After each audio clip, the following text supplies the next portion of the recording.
Hello everyone and welcome to The Upset. Emerson Spring Sports are back in action, and today we give our season previews for baseball, softball, and lacrosse. After that, we'll break down the recent play of Emerson basketball and debate the worst college basketball team to ever win a championship. All that and more on this week's edition of The Upset. Pull up, got it! She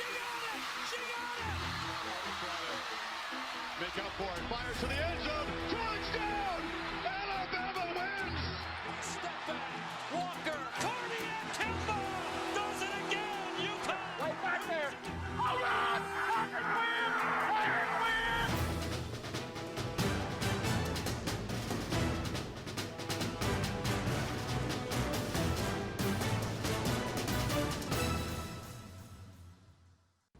Hello everyone and welcome to The Upset. I'm joined today by Johnny Menachia, Tristan DeShanes, and the birthday boy. We have Tim O'Sullivan back on the show. All right, boys, first topic on the board, we're going to talk baseball. Tim, I want you to start us off. Last season they finished 7-27, 2-15 in the conference. What does this team have to do to improve?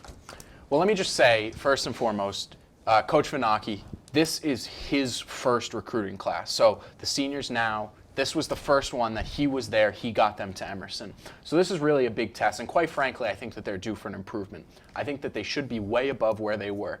Jack Fox is the first starter, okay? You know I love pitching. Jack Fox is the first starter. There are some rumors flying, he throws 95. I don't want to give any sources because I'm not entirely sure I believe it, but if that's accurate, my goodness, he's a force to be reckoned with. We also have a new second starter. His name is Johnny Maffei. Maffei. Johnny Maffei. I apologize.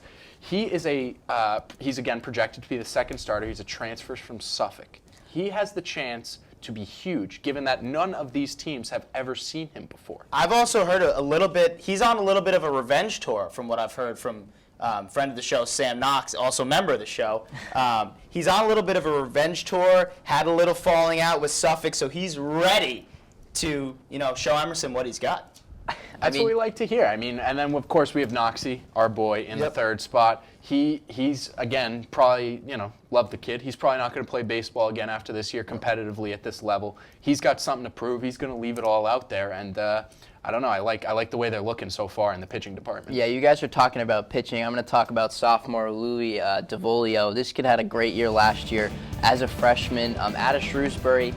Played for Post 397, little Zone 4 rep in there. There you go. And you know that these guys, his team went to the Legion World Series when he was playing. And he's a stud. You saw it last year. You'll see it again this year. So expect him to be the leader on the offensive side. I just want to add, too, another friend of ours, Ryan McCann, had a good hitting season last year. One of the sluggers on the team hit 288. If we see a stride and batting average for him, maybe get it up around 300, you're talking about another guy that can add to an offense that we all know needs a little bit of help. And that's something that, let's talk some offense then. Last season they batted 248.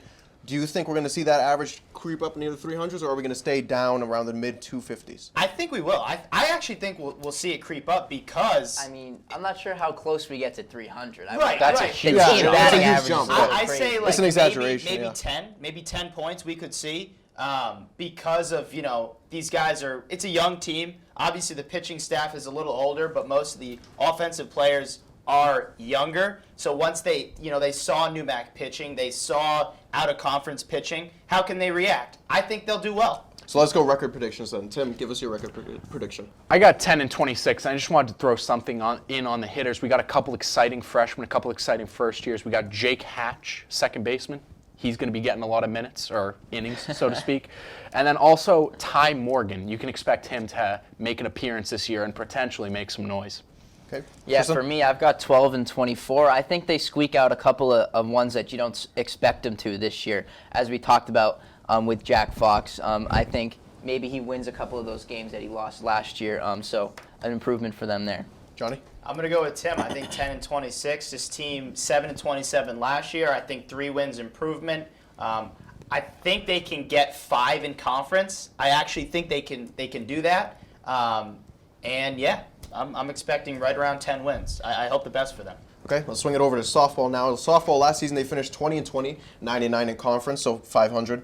They batted 268, and I think that's the point that we're really going to have to focus on here. Tim, I know you have some stats about the offense here. Well, yeah. So I'm a big softball guy, which sounds like a joke, but actually not. My sister played a lot my entire life pretty much. And I see this team and I like where they're at, okay? You have a couple of big departures. Calista Leonardos, who had the most home runs. A machine. Yeah. A She machine. was hitting bombs. Absolutely Yeah. a huge devastating loss. We also have Marissa DeFranco, who led Right. the team in batting average, Yep. gone. I think that, with some good coaching, and Coach McElroy, he does a wonderful job. I think that with some good coaching, you're not going to miss them too much because we have Mary Kuczowski. Forgive me if I'm mispronouncing. I probably am. But she played in 28 games last year. She hit .333. Yeah. If she's healthy, if she's Yeah. able to play in more for games, sure. she could honestly make that jump to DeFranco level. And of course, Lexi Samanchik, who was in my econ class, big fan. She has wheels out there. She led the team in stolen bases. She had 10 last year. If we get the hit and run going, if we get the strategy going, I mean, we could change our game a little bit away from the power to our strengths. We'll be in great shape. Yeah. Yeah, and we talked about the records a little bit. 11-4 at home last year, 4-11 on the road. So I think that one of the big keys for them is going to be turning it around on the road for the Lions because, very comfortable at home, but you want to be able to win on the road. That's big time. We talked in the MLB and everything like that. The good teams are able to win on someone else's diamond. So I think if they can sneak out a couple more there, we could see them be a little bit better this year. A little something. Excuse me, John. No, a little go, something yeah. behind the numbers here. 20-20 overall, 99 in conference. What we don't see behind those numbers is that they lost 4 of their last 5 games. So leading up to those last 5 games, they were on a roll. They Yeah. just ended up cooling off towards the end of the season. They can keep that run going. They can build up that momentum into the playoffs. We might see something special. Also, something to note: they're going to Arizona. They're going to be playing in Arizona. First time, yeah. Yeah. In early March for the NFCA Leadoff Classic. I just want to add one more thing, Yeah. too. You guys really covered it all, really. But I always see, a small group of the team practicing in the gym, whether it be hitting off the tee or fielding ground balls. So, this team wants it. And that's half the battle. If you want it, if you put in the work, sometimes you're going to get the results. Not always. Yeah. But most times you're going to see results. So from what I've seen in the gym, them getting reps, them grinding, I can see some major improvements. Okay, so now we'll talk some lacrosse here. Men's lax first. Men's lax finished 3-14 overall, 1-6 in conference. The story with lacrosse at this school has always been recruiting, right? So what does this team have to do better during the season to increase that? I want to start here. I actually think this team is going to be the most improved team on campus. Okay. And I know that's a bold statement, but 6 games last year were decided by 3 goals or less. And if you guys know anything about lacrosse, a 3-goal difference isn't, that's a game that could go either way. So, you put maybe they win 3 of those, now they're at 6 wins, and you're talking about a whole different season. Pierce Eldridge, Juwan Kim, Lucas Sickner, Hunter Gervais, all guys I want to shout out, friends of the show. I know how hard they work. I see these guys at the gym all the time, and look, this team is ready, and I'm telling you, this team is going to improve. I'm telling you right now. Look, like I mentioned before, I'm big on the home and road splits. I genuinely believe, winning on the road is one of the most important things that you have to do in sports. They were 3-5 at home last year and 0-8 on the road last year, so that's tough. When they go away, or last year when they went away, they didn't come out with anything. So they've got to turn around this year, find a way to, I don't know if it's the focus or just who they were matched up against on the road, but some way they've got to get away, find a way to get a few more wins on the road. I'm not much of a lacrosse guy. I've added a lot to baseball and softball, so I'll keep it short here. I'm just going to say Malcolm McGrath, who was the main goaltender last year, he's another year older. There's a big gap between the high school level and the college level. Now that he's had a full season to kind of see what's going on, I could expect some improvement there. Not that he played poorly or even badly, just that, a goalie can steal a game in that sport. Absolutely, right? yeah. I mean, that's half the game. If you have a good goalie, he's going to keep you in games. Yep. And with all these, this team is very talented and it's young. And with the strides they're going to make, again, I see this team having a bright future ahead. So Johnny, we'll go with record predictions. They play 17 games this season. What do you see them finishing the season at? I had them early at 8 and 9. I want to stay, but I think I'm gonna go back one game. I think they're gonna go 7-10, which again, that's a 4-game improvement. That's a huge improvement. Yeah, for me, the conference is tough. 1-6 in conference, so I think they do improve a little bit this year. I'm seeing 5-12 for the Lions this year. Tim? Yeah, like you just said, the conference is very tough. Last year was actually their first ever NUMAC win. However, like Johnny said, they lost a couple close games. I could see them 6-11, I'll say. Okay. So we will finish off with women's lacrosse now. Last season they finished 0-11. The season before 0-12.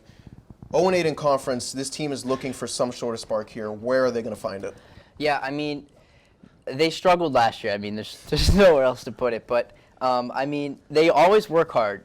They were struggling to find players to even play last year, and I think the fact that they were able to actually be in some games is pretty impressive. And I think that 1 or 2 wins this year would really push the program in the right direction. Well, it's the same story, and I said it when we began the men's lacrosse subject.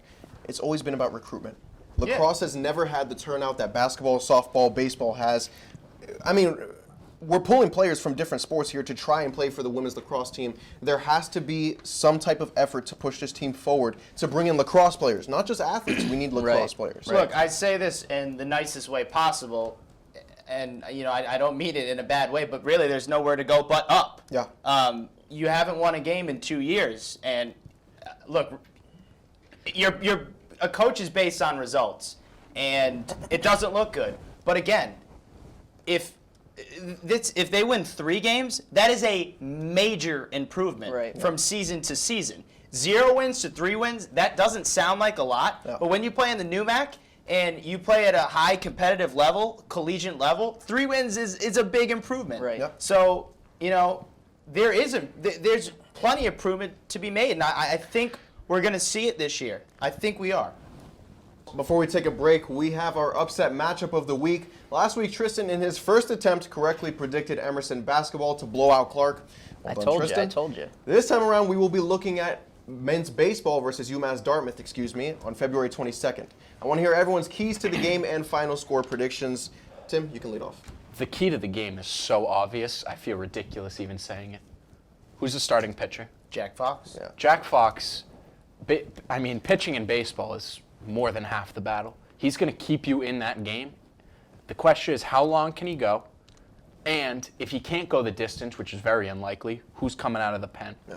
It's for that reason that, and UMass Dartmouth is very good. It's for that reason that I say Emerson men's baseball will fall 5-1. If it was a different pitcher, such as myself on the mound, we'd be looking at about a 30-1 blowout. I mean, that's not saying much. That's not saying much. I'd strike you out, but, it's whatever. All right, Tristan? All right. I'll leave that alone, Tim. But like Tim said, pitching obviously the key in this one. And Emerson, they have to find a way to manufacture runs. Like we said, their offense struggled a little bit last year. But if they can find a way to get a couple of cheap runs across, maybe some bunt action in there. I'm a big fan of bunting if you can't really hit. I think they can certainly make a game of it, and I'm seeing it. It's going to be a pitching duel, low-scoring game. I'm saying Lions fall in this one 3-2. Okay, Johnny? Again, pitching duel. We're playing in February. It's cold. It's cold. I mean, there's not going to be much offense. You guys know the feeling. You hit the ball off the, the end of the bat. It's not a good day It's for a anyone. stinger. It's a stinger. So I think Emerson is going to hang around for about 7, right around how long Jack Fox goes. And I haven't, since the season hasn't gone yet, it's too young to predict who might, be a factor out of the pen. So that's why I think 3-1 Emerson will fall. All right. Well, we're going to take a quick break, but when we come back, we'll be talking some Emerson basketball. Don't go anywhere.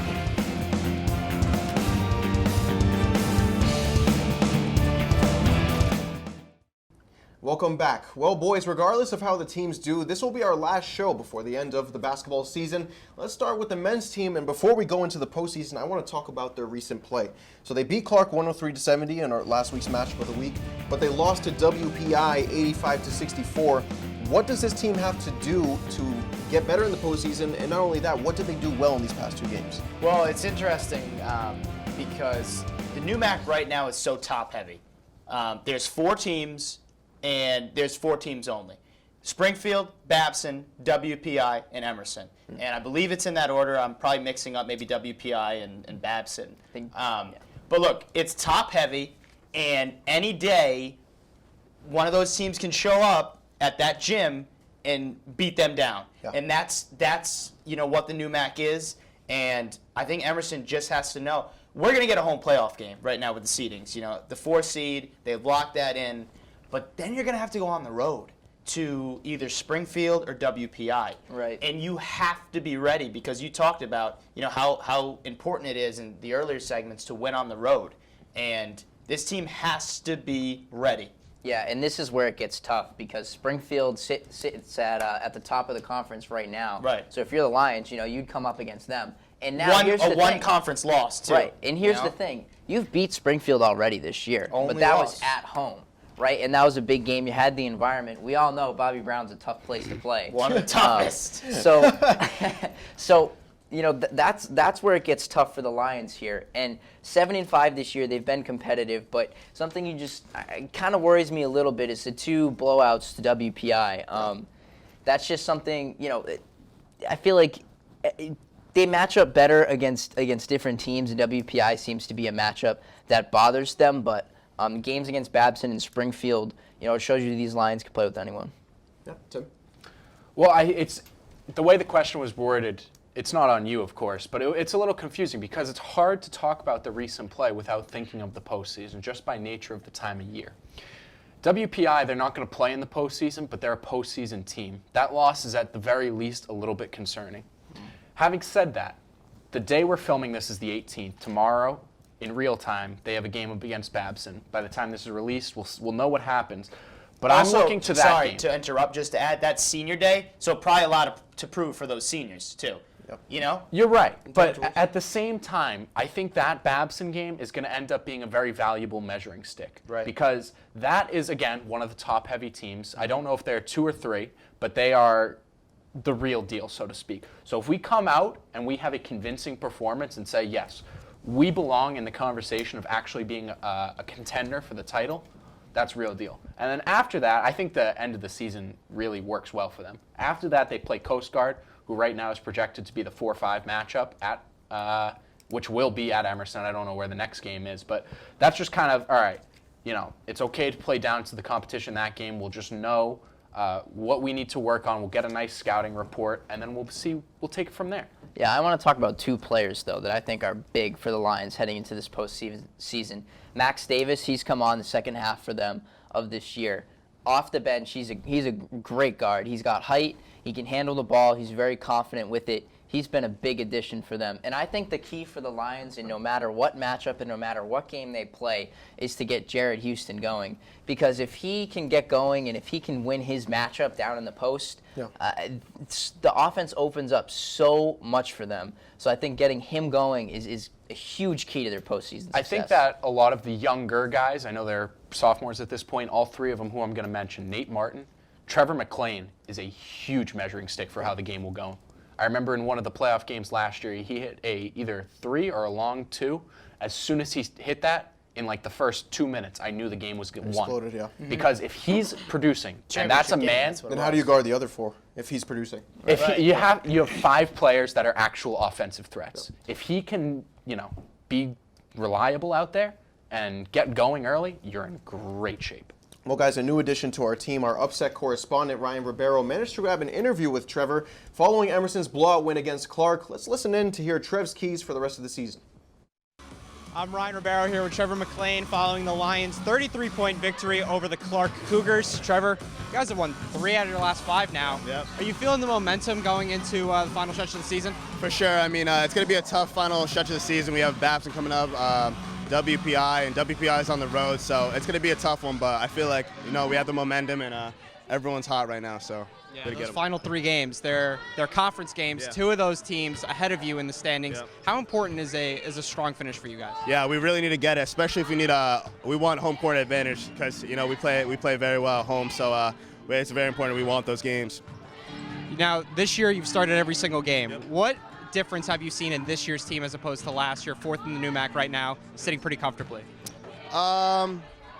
The difference is I think we're a lot younger. We had Jeff last year, which was very strong leadership, but right now, we're young, but we're still unselfish as a team, and we're only getting better. So, yeah.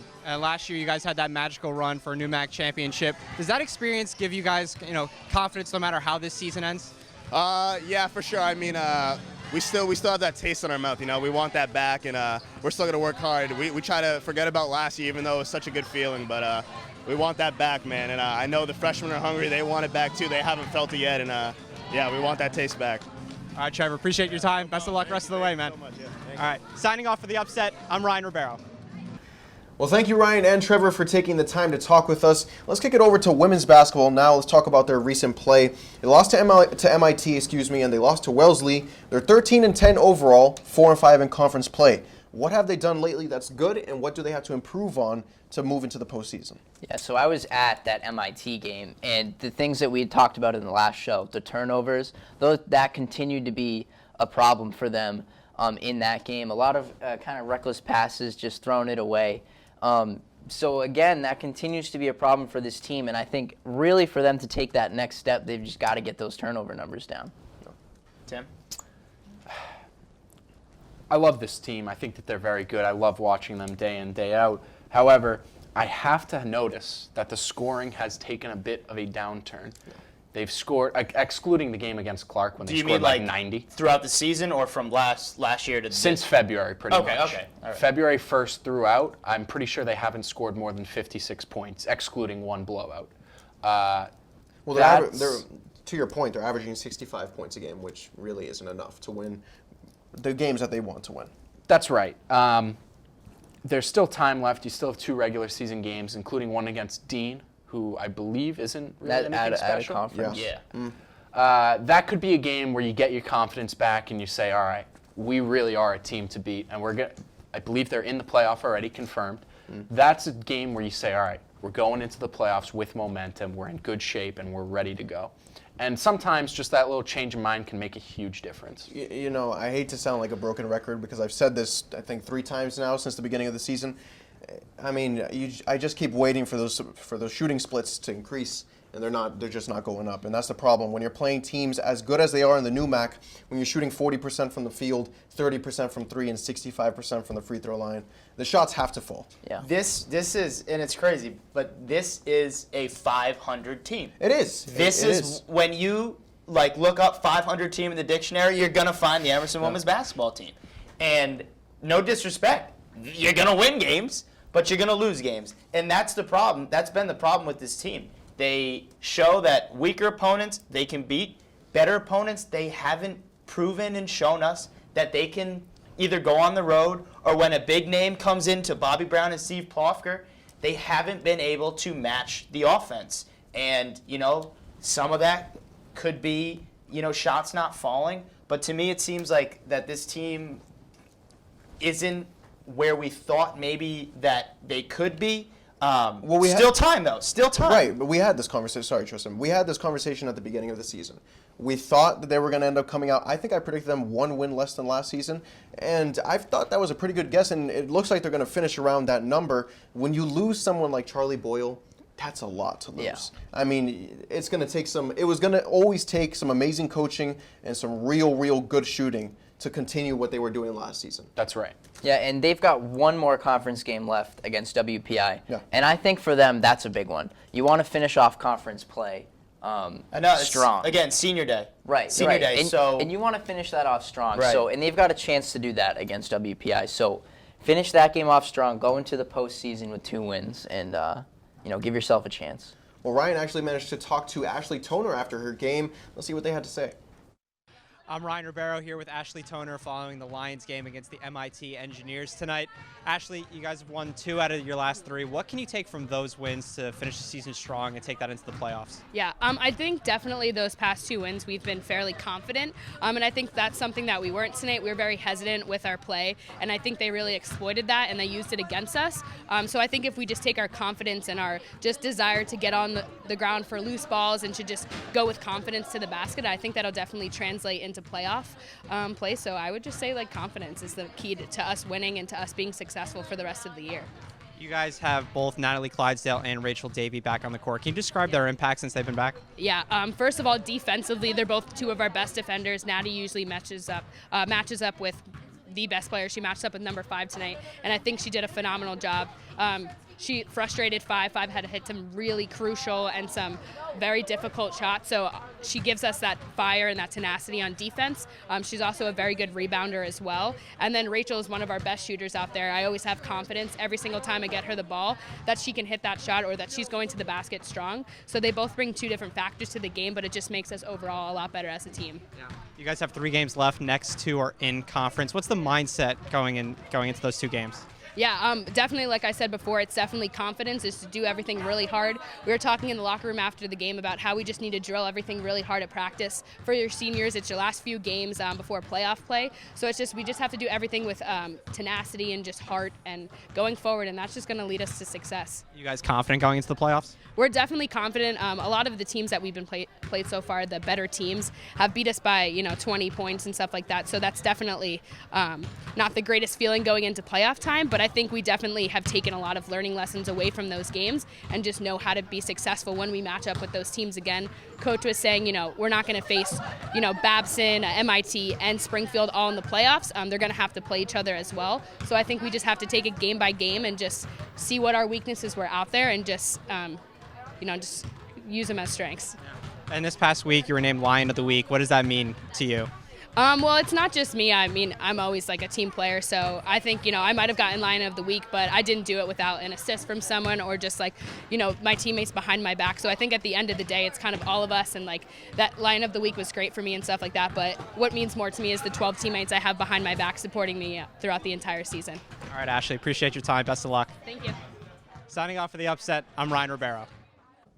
Yeah, thanks, Ryan, and thanks, Ashley, for taking the time to talk to us. Even after a big loss, still positive about it.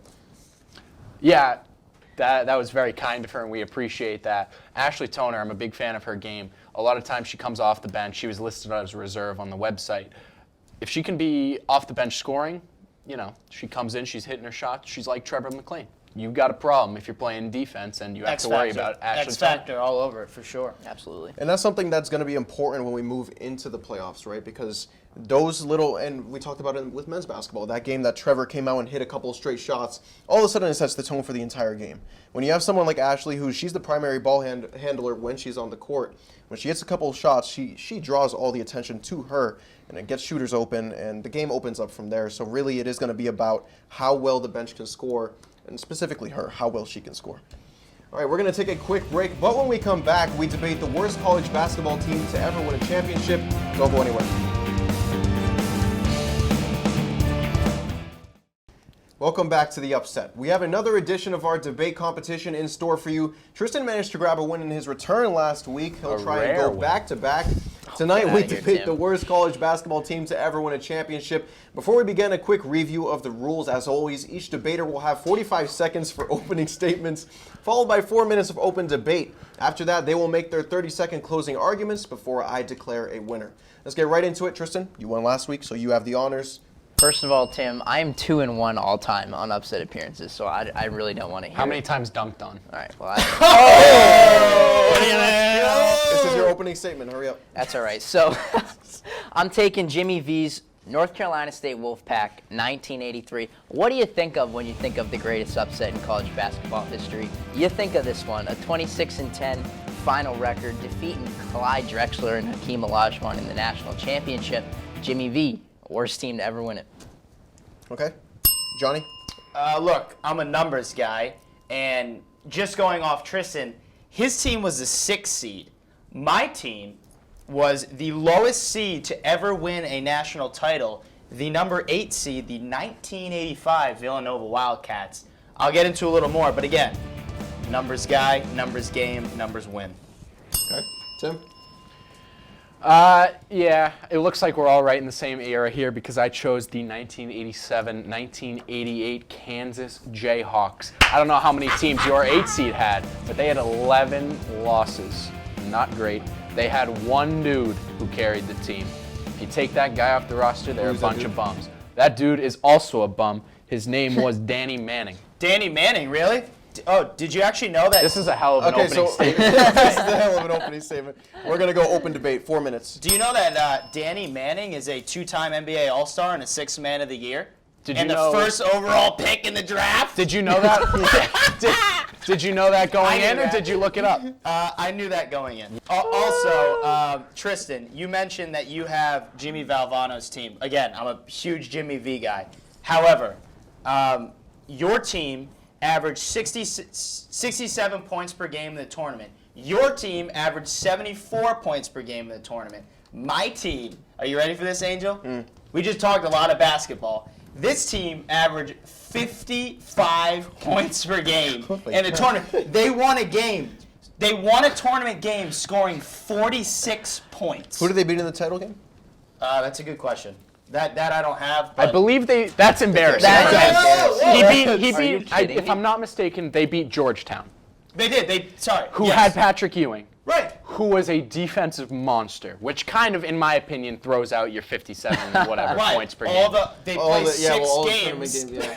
Yeah, They didn't score sir. the 46 points in the national Oh my championship. God. All right, hold on. So first of all, I'd like to point out, at least we're all smart on this table, because all three of our teams are are the only 3 teams to win a national championship and have double-digit losses. So Right. I'd like to say that at least we're all in the right ballpark here. But Right around the here's same number of wins, too, right? here's why though. Here's why Jimmy V's.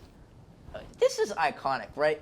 People like talk about this all the time as like the greatest upset. It's plastered all over the NCAA March Madness. Jimmy V running onto the court. You know, that image is everywhere, and that's what people think of. I mean, we've got Certainly not what I think. But we're So- not debating the greatest no, upset. but listen to Versus what I'm correct. going to We're say. debating the greatest worst upset, team. Oh my yeah. God, John, can I finish, please? Go. So, we're talking about an era, as we were talking about. Clyde Drexler, Hakeem Olajuwon, Michael Jordan, Sam Perkins. We got. So here's what we're talking about on NC State. Thurl Bailey. Made to the NBA. Guy's pretty good though, right? Derek Wittenberg, Ernie Myers, Sidney Lowe. I mean, I can name random. They're just not good. Like these are dudes. I like, mean, that you never won't even talk recognize about. anybody on my team Yeah, either. you- Johnny definitely didn't recognize Danny Manning, but here's the point. That guy was the team. In the final game, he had 31 points and 18 boards. If that guy, I don't know, had the flu, if that guy broke an ankle, this team would lose about 50 games, and they Cool. only played like Cool, 30. but he was on the All right. was on the court and he was playing. I got one. This is the last thing I need to add. So Angel, I talk a lot about URI, right? So this team was an 8 seed. This would be the equivalent of this year, my URI Rams, who I joke about, winning a national title. Your team, a 6 seed. All right. You know that some 6 seeds. So last year in the tournament, a 6 seed. That would be equal to Maryland winning it all last year, which very well could have happened. I'm going to say it's very different because we have a lot of top-heavy programs that we didn't have back then. He's not wrong. The game has changed. I mean, what conference yeah. were your team in? Can I The ask Big that? East. The Big East. What team was you in? The ACC. Okay, so they played elite competition. My team was in the legendary Big 8. I mean, it's like, what a joke that is. They had such an easy runway to the tournament. If they were in the ACC or the Big East, they would have had about, again, a billion losses. This team went one game above 500 in the Big East. So They weren't a good Big East team. Here's what I want to add. This is the thing that sets my team apart from your guys', okay? So the NCAA tournament, they give out the most outstanding player of the award, right? Right. Usually the team that wins the national championship has the most outstanding player award, right? Because they have the best player. That's how it works, right?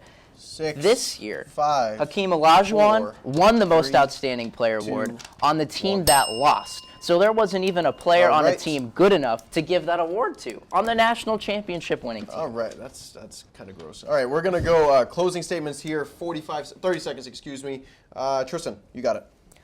Like I said, it's the most iconic upset. It's the worst team to win it in college basketball. 26-10 record. They got lucky when UCLA and UNC got knocked out early. They didn't even have the most outstanding player on their team, and they won the whole thing. So, Jimmy V, NC State. Okay, Johnny. Here's my advice for you. Come back to me and us when the debate is the greatest upset. And you forgot to my God. mention that They're all your upsets. Kansas team had Larry Brown, a Hall of Fame Kansas coach, And again, also the Is number Jimmy one. V not a Hall of Fame coach? He's actually I don't believe he is, but anywho, but he can come back with the upset, and he's Scoreboard. also the number Scoreboard. one overall pick in the NBA draft. My team had none of that. My team again averaged a low 55 points per game in the tourney, and somehow You don't even won. know who they beat though. Johnny's team is a team that situation. happened to be in a good conference and therefore had an inflated loss total. Okay? To go 500 in the Big East would be about to go undefeated in the Big Eight. I mean, all I gotta say You're reaching, is, my guy. I mean, all I gotta say is the championship game for my team was in Kansas City, Missouri. Now my team was Kansas. That's about a 30-minute drive. That's basically a home game for them. If that takes place on true neutral turf, I think that they lose to Oklahoma, who had to drive 4, 6 hours. 3, You know, 2, all I'm saying is 1. I don't like you. Okay. All right, so Tristan and Tim, I have questions for you before I make my judgment. Can you give me any form of basic stats, points per game, anything, home or away wins, anything here? We had 11 games that we lost. I believe we won like 20-something. We didn't really win a game against a ranked team until like, and I say we very loosely, until February, which is a pretty rough look if you ask me. Okay. Yeah, so they started out 9-7, so they got off to a pretty terrible start, and they were led by their guy Wittenberg, who 18.7 points per game. So, you know. Okay, I'm gonna go with Johnny. As That's much as shocking. I hate to say it, I don't mean- think that's shocking at all. I think he came with definitely the most well thought out argument here. Thank you. Although you didn't, I will say Tim saved you because you didn't know who Why they did beat you in the do national that? title No, game. He had no and I was idea. gonna hold that against you until you told him. So Pat Ewing, to beat Pat Ewing, averaging 55 points a game, that takes the cake. Well, that's all the time we have for today. I want to thank you all for joining us. On behalf of Tim O'Sullivan, Tristan DeShanes, and Johnny Menachia, I'm Angel Salcido. Have a great night.